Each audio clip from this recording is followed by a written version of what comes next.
With income, I also want to talk about the 5 largest checks, because you want to determine which kind of client you have. And I'm going to talk to Cliff, okay? 'Cause you understand why I'm not that I'm picking on you, but you understand why I'm calling you. Because you've been in it a while, okay? What I want to talk about is the 5 largest checks in your office. What I do sometimes and what I've done in my criminal practice is I'll look at what am I getting paid most on DWIs, okay? And I have an amount that I kind of push up every few years. So we originally started off with about $2,000, $2,500. The law changed. We ended up going to $3,000. And what we did was we figured out what were the 5 amounts of money that we were within range, but we were getting a premium on it. And we raised it every few years. So now on DWIs, I'm getting $3,900, but I've been raising it as we go along. And that's one of the things you want to do. You want to make sure that you're getting paid at least a premium, especially if you're doing a lot of it. I'm sure you do that too, right? Cliff? Well, I don't do any criminal DWIs. No, but you understand what I'm saying. The concept you use, right? You look at what is the most amount of money you've gotten for a case, and you raise it a little bit as you go along. Or over the years you've raised it. Well, I raised my hourly rate, which is basically the same thing. Okay, yeah, we all have different, on criminal cases I usually take I usually have a set fee, and then I have an hourly fee for any hearings or trials we may have. So, and that's, in Rockland County it's a little different than New York.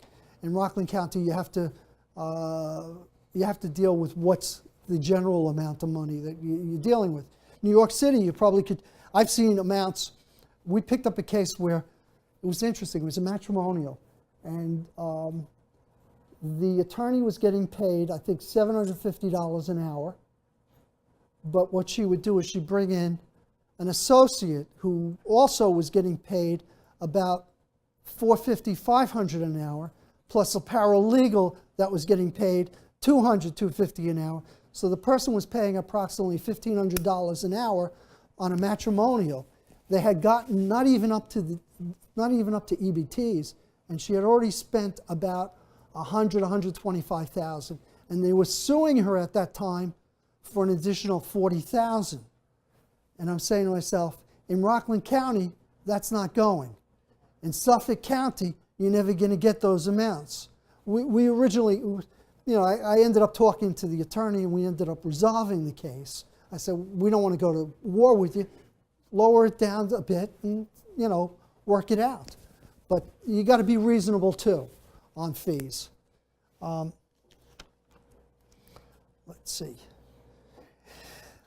I think the best, when you pick up a new client, you also want to make sure that you get the name, the full name, the address, all the numbers, cell number, home number, business number, email. I finally went into the 21st century, and we have a little space for the emails now, because we have clients that don't bother answering the phones. I'll call them up and say, hey, you're going to be sentenced today. You got to get back to me so I know you're coming. And they don't call me back. They don't want to know, hey, we're going, And luckily, I haven't had that many people go to jail, but they still don't want to know when they're being sentenced. But the email helps. They can't say they didn't get notice. So I'm real happy about the emails in some ways. The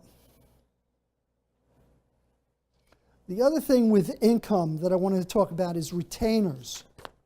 And I was going to have somebody come in. Are we almost halfway through? Yes? No? You guys? I need somebody to at least help me out with the retainers, because I'm going to go to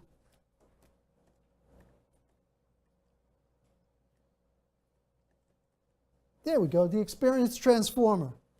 Okay, and this is a tool that I use. Oh, okay.